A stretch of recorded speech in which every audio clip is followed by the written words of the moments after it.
हमारी संस्कृति, हमारे संस्कार सदा रहे हमारे साथ।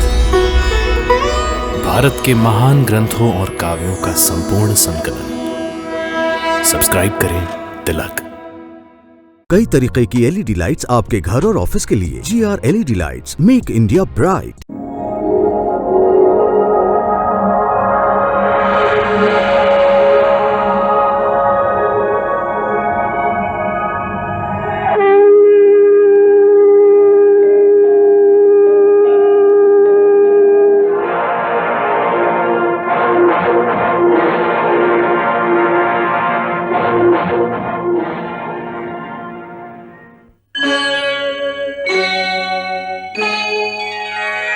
कृष्णा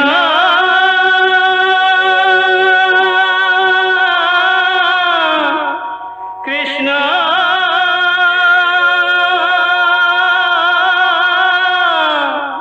हरे कृष्णा हरे हरे।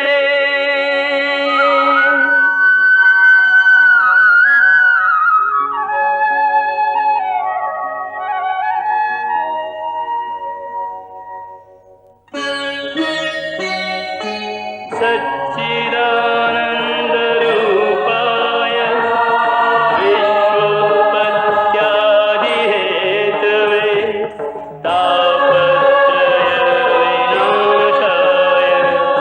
श्रीकृष्णाय वयं नमः।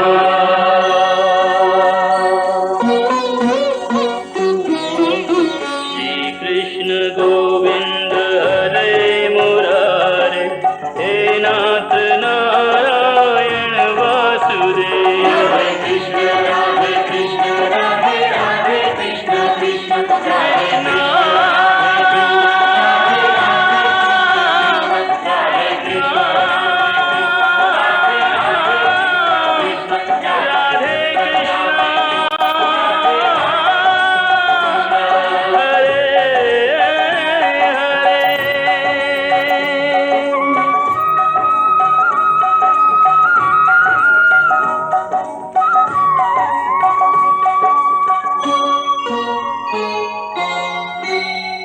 देवी, अब भी मेरा कार्य अधूरा पड़ा है।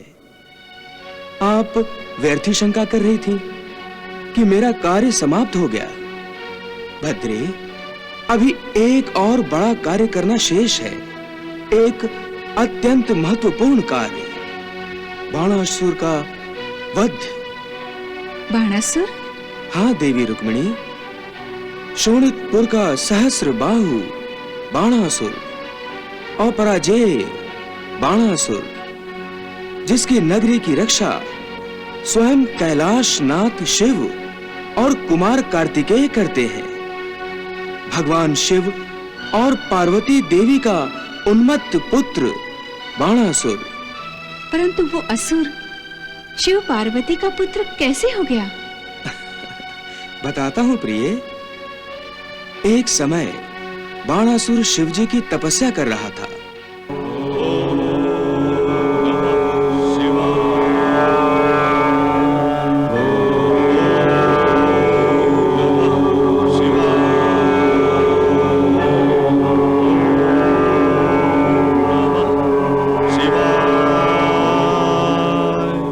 हे भोलेनाथ, ये बाणासुर तो भयंकर तपस्या कर रहा है।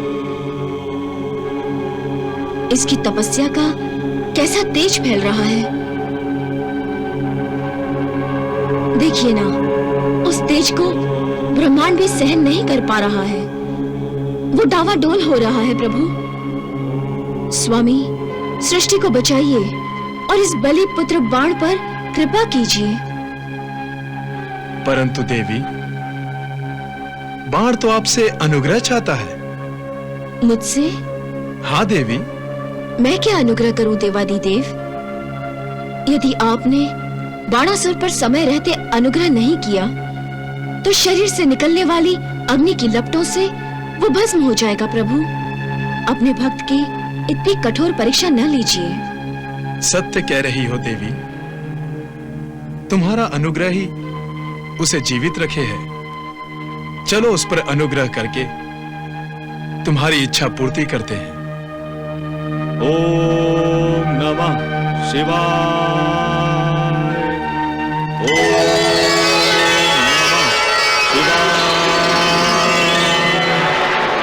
ओम नमः शिवाय। ओम नमः शिवाय। आंखें खोलो वत्स।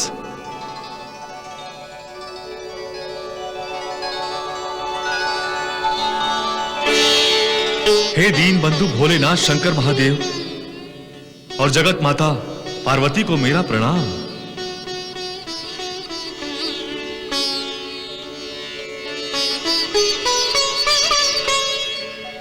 आज मैं धन्य हुआ प्रभु कि जगत के माता पिता शिव पार्वती के साक्षात दर्शन हुए। सचमुच मेरा जीवन धन्य हो गया प्रभु। तुम्हारी तपस्या से हम अतीव प्रसन्न हैं वत्स। वत्स, किस मनोकामना की पूर्ति के लिए तपस्या कर रहे थे, आज उस मनोकामना को पूर्ण करने का अवसर आ गया है। वरदान मांगो वत्स। रुक क्यों गए वत्स? ये तो तुम्हारी कठोर तपस्या का मिला हुआ फल है। इसे मांगने में संकोच क्यों करते हो? निसंकोच मांगो, हम तुम्हारी मनोकामना पूर्ण करेंगे। वरदान मांगो वत्स, ये तुम्हारा अधिकार है। हे त्रिलोचन, हे आद्य शक्ति मां पार्वती, मैं आपसे यही कहना चाहता हूं कि आप दोनों मुझे अपना पुत्र रूप में स्वीकार करें प्रभु। प्रभु, मुझ अनाथ को सनाथ करें महादेव, मुझ अनाथ को सनाथ करें। तथास्तु।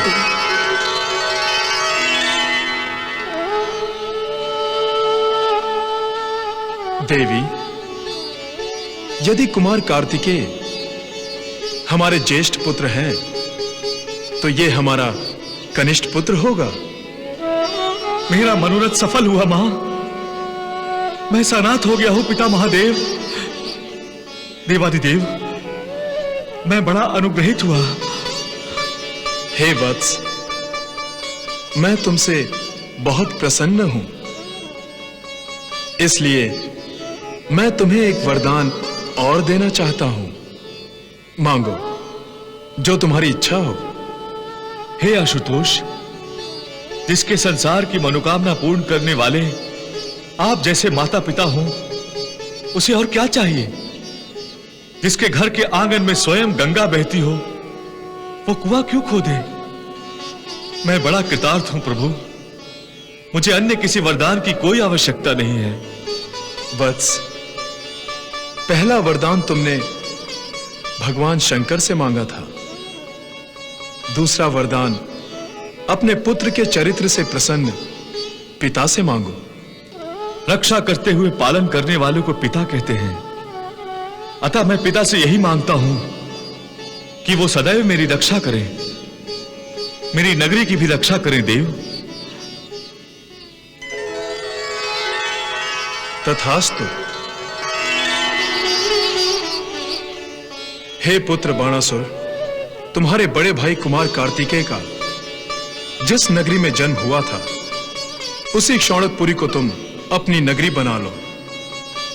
उस नगरी के साथ साथ मैं तुम्हारी रक्षा करूंगा। इस कारण तुम सदा अपराजय बने रहोगे। ये मेरा वरदान है। देव, देव, देव।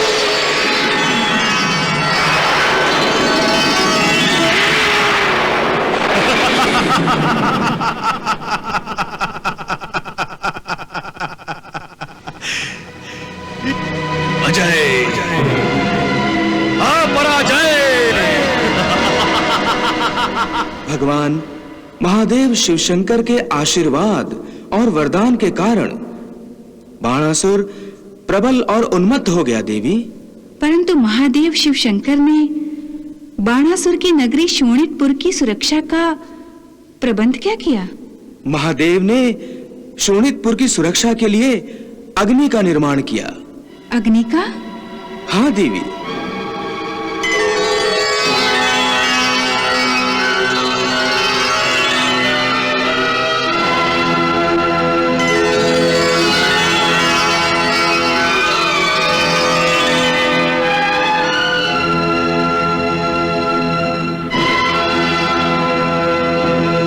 हे देवादिदेव, हे त्रिलोचन, कहिए मेरे लिए क्या आज्ञा है? हे अग्नि, मैं तुम्हें दानव राज बाण की नगरी शोणितपुर की रक्षा के लिए नियुक्त करता हूं। आज से दानव राज बाण की नगरी की सुरक्षा का उत्तरदायित्व तुम पर है। जो आज्ञा महादेव।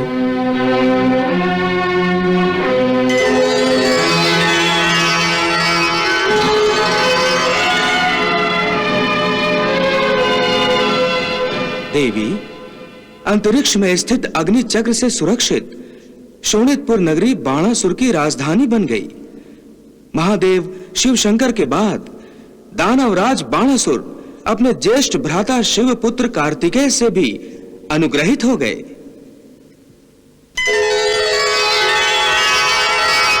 ओम नमः शिवाय। ओम नमः शिवाय। हे दानव राजबाण,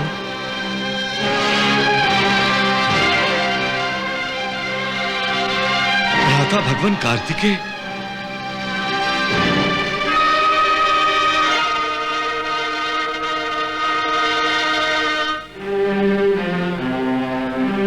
मैं तुम्हारा बड़ा भाई होने के नाते तुम्हें कुछ देना चाहता हूं। ये मेरा अहोभाग्य है भ्राताश्री। जैसे पिताश्री महादेव शिव शंकर ने कहा है, तुम सदा अपराजय रहोगे।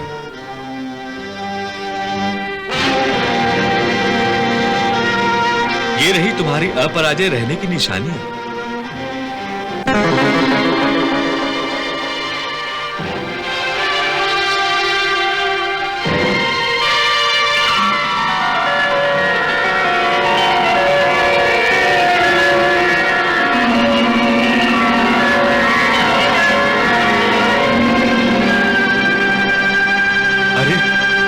दिव्य तेजस्वी ध्वज, और ये रहा दिव्य तेजस्वी मयूर वाहन।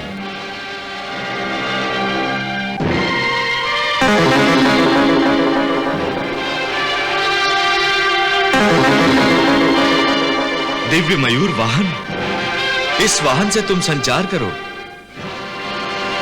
ये मन की गति से चलता है। ज्येष्ठ भ्राताश्री, आपने मुझे अनुग्रहित किया है।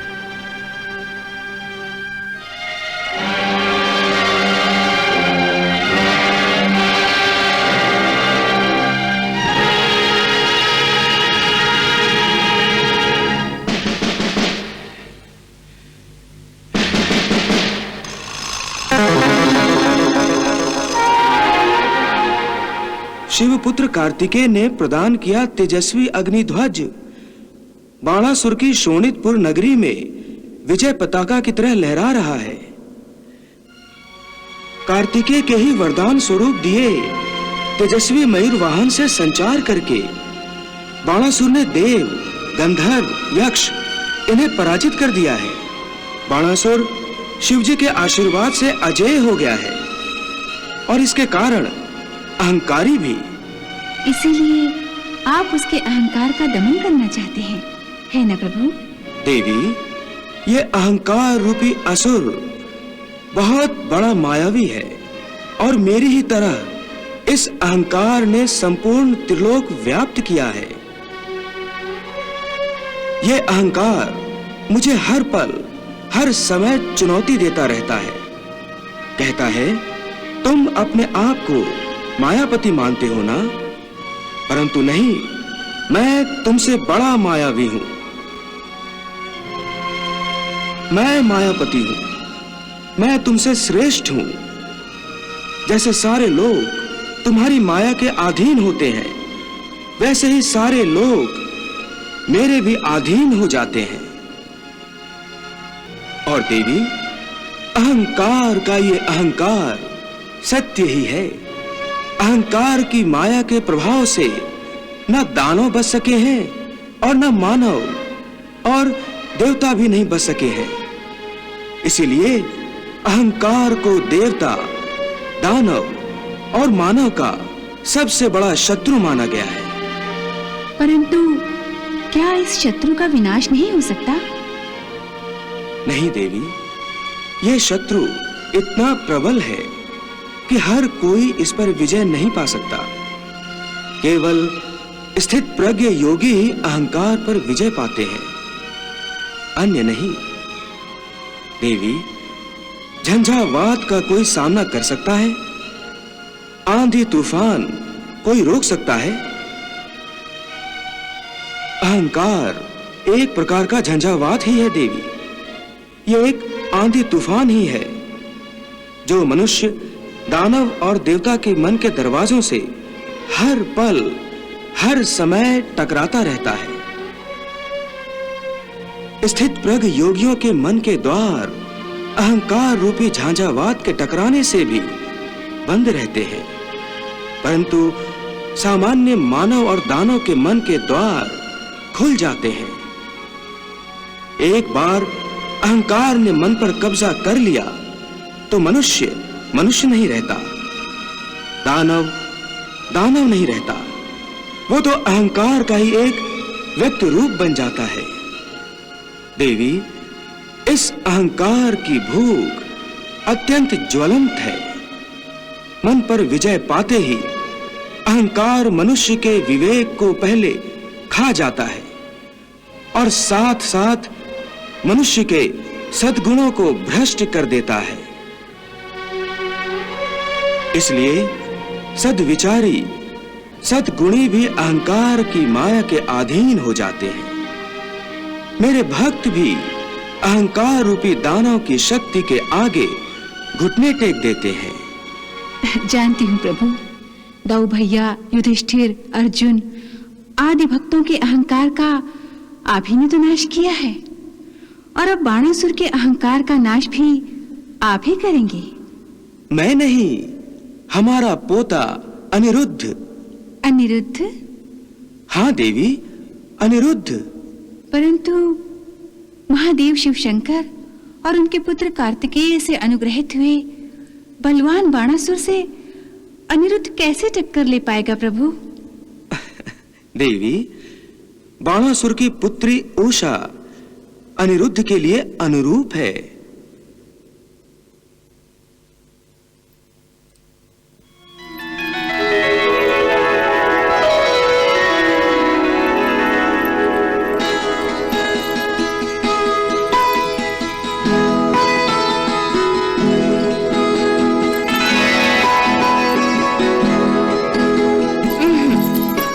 ये भी नहीं।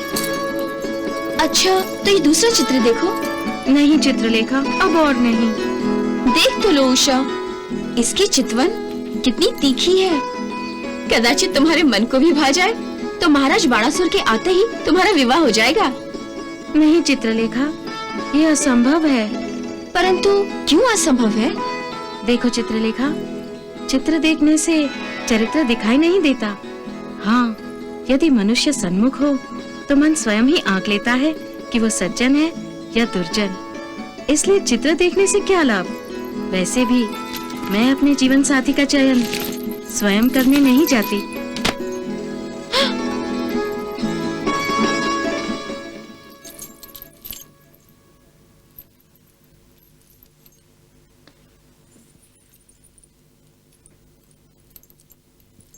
माताश्री,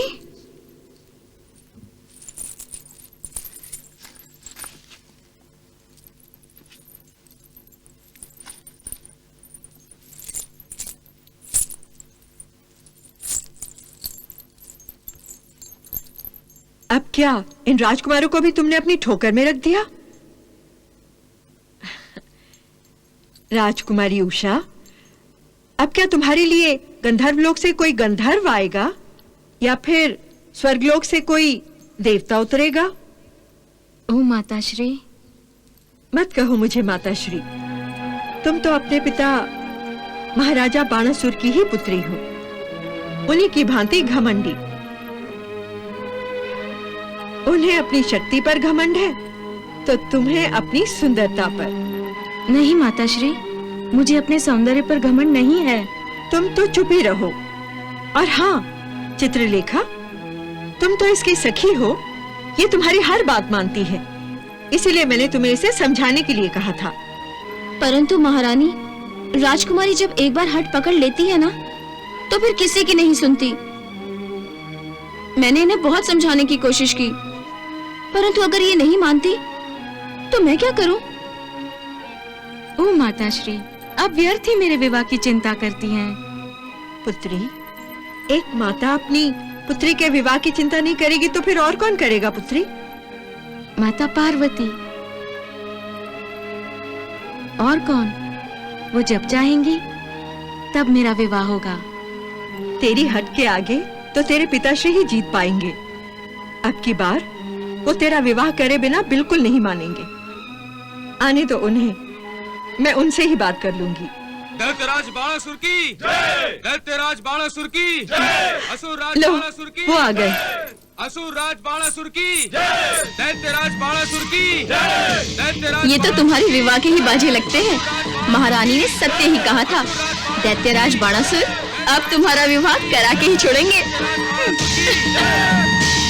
दैत्यराज बाणासुर की दैत्यराज बाणासुर की असुर राज बाणासुर की असुर राज बाणासुर की दैत्यराज बाणासुर की दैत्यराज बाणासुर की असुर राज बाणासुर की असुर राज बाणासुर की दैत्यराज बाणासुर की दैत्यराज बाणासुर की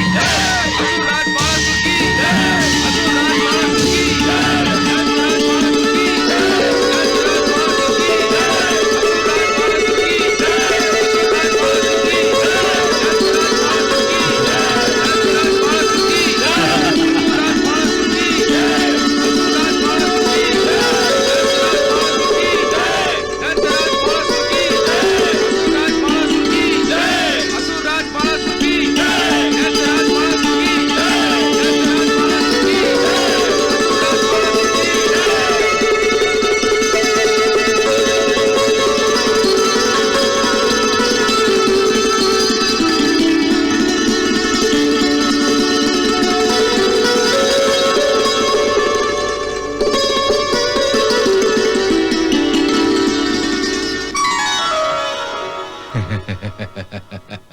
महाराज को अपनी विजय की बधाई हो।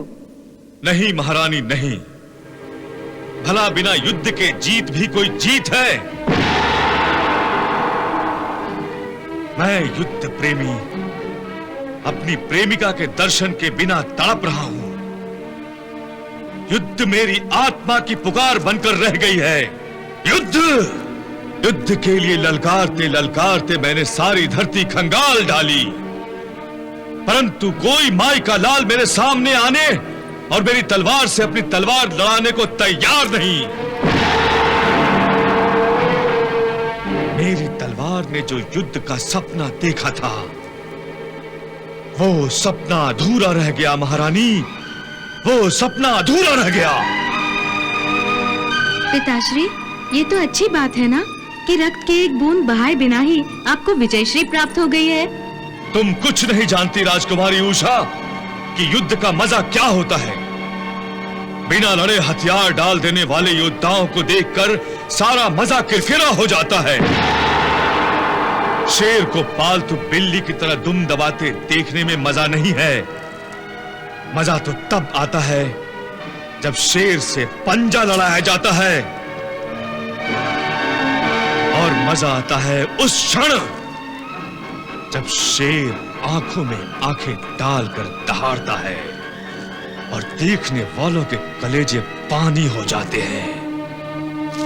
परंतु मुझ जैसे जियाले को शेर की दहाड़ को युद्ध भूमि की ललकार समझकर उसका जब जबड़ा फाड़ डालते हैं तब मजा आता है। मजा शेर को ढेर करने में आता है। मैं युद्ध भूमि पर शेर जैसे योद्धाओं को ढेर करना चाहता हूं, पर लगता है धरती ने शेरों को जन्म देना ही बंद कर दिया है और मेरी तलवार को जंग लग गया है। जंग! महामंत्री कुभांड, कहिए महाराज बाणासुर, मेरे लिए क्या आज्ञा है? जब युद्ध ही हमसे आंखें चुरा रहा है तो हम इस तलवार का बोझ क्यों उठाएं?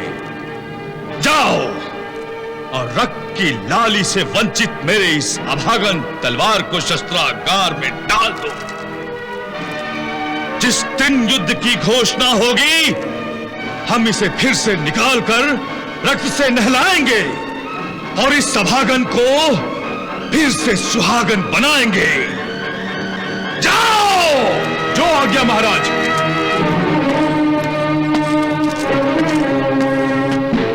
महाराज, आप तलवार को सुहागन बनाने की कह रहे थे। महाराज, अगर सुहागन बनाने की सोच ही रहे हैं तो अपनी पुत्री उषा को सुहागन बनाने की सोचिए। मुझे तो यह असंभव ही लगता है महारानी। असंभव? ये क्या कह रहे हैं आप?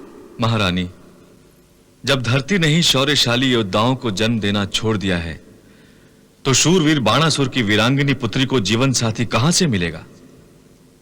जिन राजाओं महाराजाओं में मुझसे युद्ध करने की शक्ति ही नहीं रही, जिनमें पौरुष ही नहीं रहा, उनमें से किसी भी कायर को मैं अपना जमाई नहीं बना सकता महारानी, नहीं बना सकता।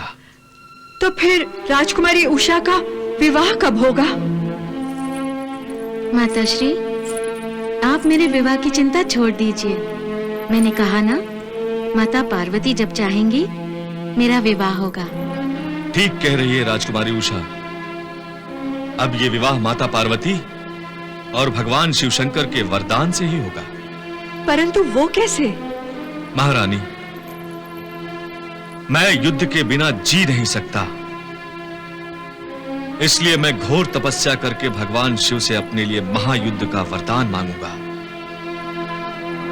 और माता पार्वती से अपनी पुत्री उषा के लिए किसी शूरवीर योद्धा को सामने ला खड़ा करने के लिए कहूंगा जो मेरी पुत्री उषा का हाथ थामने के लिए योग्य हो सके। आपकी बातें तो मेरी समझ से बाहर हैं। आप समझने की भी चेष्टा ना करें, बस मेरी तपस्या के लिए जाने का प्रबंध करें। प्रभु, अकारण युद्ध करने और हिंसा में आनंद लेने की प्रवृत्ति दानवी प्रवृत्ति है, परंतु हिंसा प्रेम माता पार्वती और भगवान शिव शंकर के पुत्र बाणासुर में कहां से आ गया? देवी रुक्मिणी, ये सब प्रारब्ध के खेल हैं। प्रारब्ध हर मनुष्य के कर्मों के फलस्वरूप जो भी दंड देना चाहता है, प्रवृत्ति भी उसी के अनुकूल काम करती है। अर्थात बाणासुर का युद्ध प्रेम असल में उसे अपने अंत की ओर बढ़ा रहा है। हाँ देवी, और जब प्राणी अपने अंत की ओर कदम बढ़ाने लगता है तो उसकी मति भी भ्रष्ट हो जाती है। वो किसी की भी अच्छी बुरी कोई सलाह, कोई सीख को स्वीकार नहीं करता। अपने कर्म अनुसार अपने भीषण और भयंकर अंत को अनजाने में अपने कर्मों से न्याय पूर्वक बनाता जाता है। प्रभु, मनुष्य कर्म तो अपनी इच्छा अनुसार करता है, परंतु अपने अंत पर उसकी इच्छा का कोई अधिकार नहीं होता। यही तो समझाने की चेष्टा कर रहा हूं देवी। मनुष्य कर्म अपनी इच्छा से करता है, इसलिए कर्म इच्छाबद्ध है, परंतु प्रारब्ध इच्छाबद्ध नहीं है, वो कर्मबद्ध है। जो जैसा कर्म करेगा उसे वैसे ही उसका फल भी मिलेगा। मनुष्य इच्छा करता है कि वो अपने गांव में मरना चाहता है या अपनी प्रेमिका की गोद में अंतिम सांस लेना चाहता है, या मरते समय अपनी संतान को अपनी आंखों के सामने देखना चाहता है, परंतु उसका प्रारब्ध उसे जैसे जब और जहां चाहता है ले जाकर उसका अंत वहीं करता है। इसलिए कहता हूं, प्रारब्ध कर्मबद्ध है, इच्छाबद्ध नहीं। आप ठीक कह रहे हैं प्रभु। अब देखते हैं कि बाणासुर का प्रारब्ध उसे कब, कैसे और कहां ले जाकर उसका अंत करता है। ओम नमः शिवाय। ओम नमः शिवाय। हे आदिदेव, हे भोलेनाथ, हमारा पुत्र बाणासुर देखिए फिर से कठोर तपस्या कर रहा है। नमः शिवाय। देवी पार्वती, केवल सिद्ध योगी ही भगवान को पाने की इच्छा से तप करते हैं। अन्य सभी की तपस्या में स्वार्थ निहित होता है। देवी, सृष्टि कल्याण के लिए तप करने वाले योगी विरला होते हैं और बाणासुर उन महान योगियों में से नहीं है।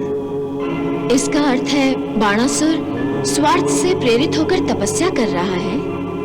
हाँ देवी, स्वार्थ जो महत्वाकांक्षा का ही एक रूप है। परंतु अब बाण की कौन सी महत्वाकांक्षा शेष रह गई है? शौर्य और ऐश्वर्य उसके पास है, यश और राज भी उसने प्राप्त कर लिया है। देवता, गंधर्व, यक्ष सहित समस्त लोकों के वीरों, महावीरों पर विजय प्राप्त कर चुका है। फिर किस महत्वाकांक्षा की पूर्ति के लिए तपस्या कर रहा है? देवी, इच्छाओं, आशाओं और आकांक्षाओं की कोई सीमा नहीं होती। दानव हो या मानव, इच्छाओं के जाल से निकल नहीं पाता है। वो हमारा पुत्र है, इसका ये अर्थ नहीं कि हम उसकी हर इच्छा को पूरा करें। परंतु माता पिता अपने पुत्र में कोई विकार नहीं देखना चाहते। इसलिए यदि बाणासुर के अहंकार का नाश करना है तो उसकी महत्वाकांक्षा की पूर्ति करनी ही होगी। ओम नमः शिवाय। ओम नमः शिवाय।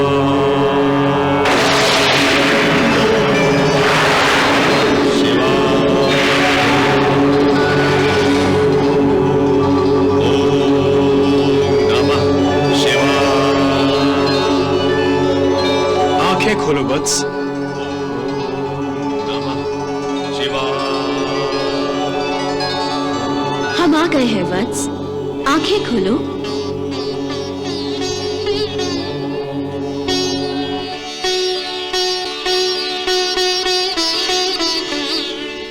मैं धन्य हो गया हूं प्रभु, मैं धन्य हो गया हूं।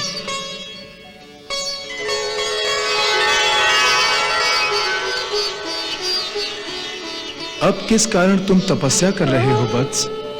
क्या तुम्हारे मन में इंद्र के सिंहासन को पाने की इच्छा हो गई है? नहीं मातेश्वरी। कहीं तुम्हें अमृतत्व प्राप्त करने की इच्छा तो नहीं है? नहीं मातेश्वरी। फिर किस फल प्राप्ति की इच्छा से तुम तपस्या कर रहे हो वत्स? बोलो वत्स, हम तुम्हारी मनोकामना अवश्य पूर्ण करेंगे। हे देवाधिदेव, हे आदि माता, आपके आशीर्वाद से मैं पहले ही अजय हो चुका हूं। आप स्वयं मेरी रक्षा करते हैं, इसलिए मृत्यु मेरा बाल भी बांका नहीं कर सकती। मुझे प्राप्त आपके आशीर्वाद के सामने मेरे लिए इंद्र पद भी तुच्छ है। मैंने साक्षात देवेंद्र को पराजित किया है। हर युद्ध में मैं ही विजय होता आया हूं।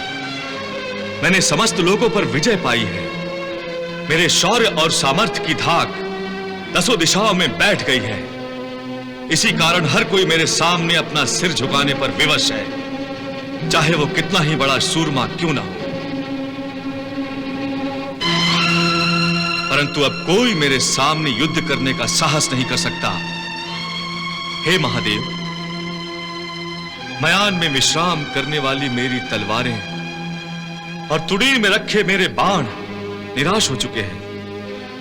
मेरे ये शस्त्र, जिन्हें सदा सर्वदा शत्रुओं के रक्त से स्नान करने की आदत सी पड़ गई है, अब विवश हो चुके हैं और केवल मेरे शस्त्रागारों की शोभा बढ़ा रहे हैं। हे आदिनाथ, मेरी ये 1000 भुजाएं निष्क्रिय हो चुकी हैं और निष्क्रिय होने के कारण केवल मेरे शरीर का बोझ बढ़ा रही हैं। भारी लगने लगी है मुझे ये भुजाएं। वत्स बाणासुर, अंततः तुम चाहते क्या हो? युद्ध, महायुद्ध, यही मेरी महत्वाकांक्षा है प्रभु। महायुद्ध की महत्वाकांक्षा? हाँ आदिदेव, मैं युद्ध के बिना जी नहीं सकता। केवल अपनी महत्वाकांक्षा की पूर्ति के लिए युद्ध करना और अनगिनत लोगों को मौत के घाट उतारना अधर्म है वत्स। तुमने तो समस्त लोगों पर विजय पाई है, इसलिए निश्चिंत होकर राज करो, प्रजा को भी सुख दो और स्वयं भी सुख भोगो। हे सदाशिव, आप कल्प वृक्ष हैं, भक्तों को मनोवांछित फल देते हैं, भक्तों की मनोकामना पूरी करते हैं। हे भोलेनाथ, क्या आप मेरी मनोकामना पूरी नहीं करेंगे? हे भोलेनाथ, मैं महायुद्ध चाहता हूं। इस पूरे त्रिलोक में मेरी बराबरी करने वाला आपके अतिरिक्त दूसरा कोई योद्धा नहीं। हे देवाधिदेव, हमारा पुत्र बाण तो आपसे भी बराबरी करने की दुष्टता दिखा रहा है। अहंकार से उठा हुआ इसका सिर आकाश में भी छेद करने लगा है। भगवान, अब इसके अहंकार का नाश होना ही चाहिए। वत्स, निराश क्यों होते हो? इसका अर्थ मुझे महायुद्ध करने का अवसर प्राप्त होगा महादेव। हाँ वत्स, हम तुम्हारी इच्छा को स्वीकृति देते हैं। कब? जब कार्तिकेय से प्रदान किया हुआ तुम्हारा तेजस्वी ध्वज ध्वस्त हो जाएगा, तब समझ लेना कि महायुद्ध का अवसर आ पहुंचा है। प्रभु, उस समय तुम्हें मेरे बराबर के योद्धा से युद्ध करना होगा वत्स।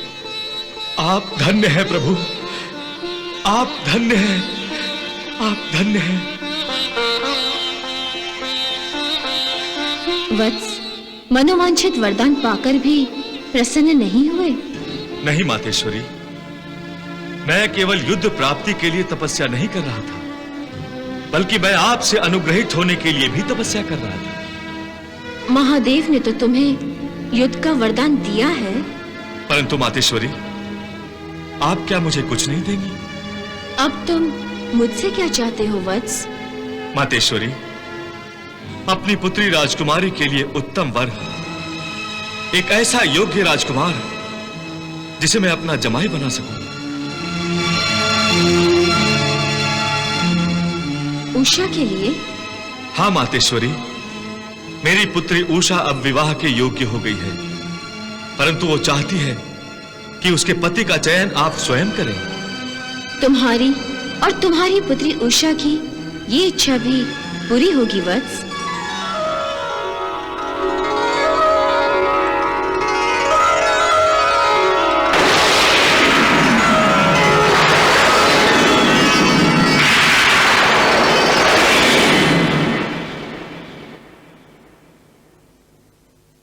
प्रणाम प्रभु।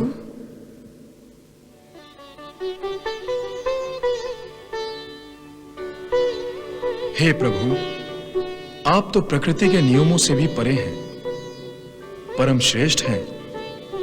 आप हर एक की अंतरात्मा में स्थित हैं।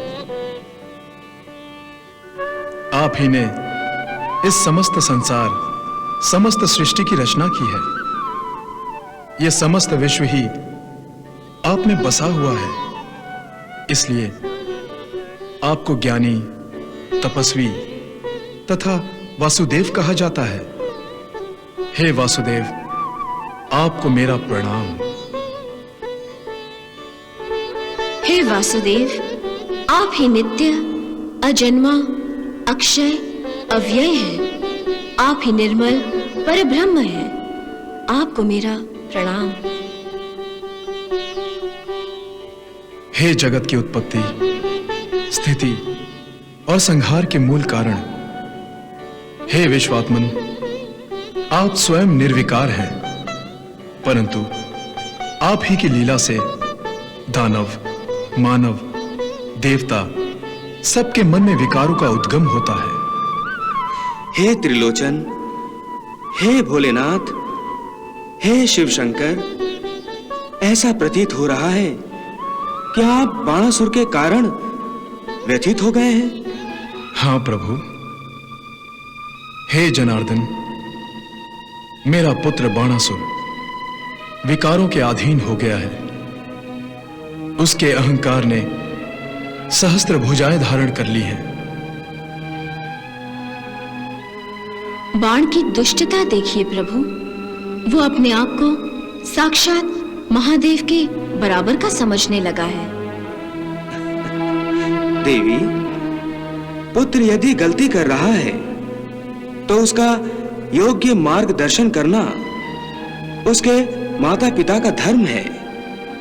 मार्गदर्शन करने के बाद भी यदि पुत्र अपनी गलती नहीं सुधार रहा है तो उसे दंड देना भी तो माता पिता का धर्म है। इसी धर्म के अंतर्गत मैं चाहता हूं कि आप बाणासुर को दंड देकर उसके प्रारब्ध का कार्य आसान कर दें। परंतु माता पिता आप हैं।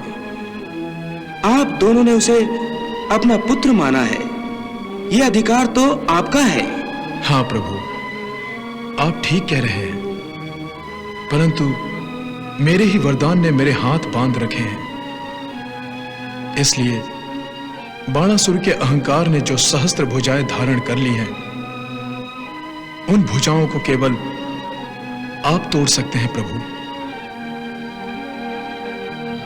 महादेव ने तो बाणासुर को उसकी रक्षा करने का वरदान दिया है। फिर यदि महादेव ने ही उसे दंड दिया तो ये उन्हीं के वरदान का अपमान होगा। इसलिए प्रभु, बाणासुर के अहंकार का नाश आप कीजिए। वैसे भी बाणासुर से युद्ध करने के लिए पृथ्वी लोक पर आप जैसा दूसरा कोई योद्धा नहीं रहा है। हे लीलाधारी, आप हमें अनुग्रहित कीजिए। देवी, लीला तो आपको दिखानी है। मुझे? हाँ देवी, प्रारब्ध के इस नाटक के सूत्रधार आप दोनों हैं। अब आप ही को इस नाटक में रंग भरने हैं। वो कैसे प्रभु? उषा के मन में अनिरुद्ध के प्रति प्रेम के आकर्षण का बीज बोकर। समझ गई प्रभु। आप इस नाटक का प्रारंभ प्रेम के रंगों से कीजिए। मैं महायुद्ध के उग्र रंगों से इस नाटक का अंत करूंगा। बाणासुर के अहंकार की सहस्र भुजाओं को तोड़ने के लिए यह आवश्यक है देवी। जो आज्ञा प्रभु। प्रणाम प्रभु। कृष्णा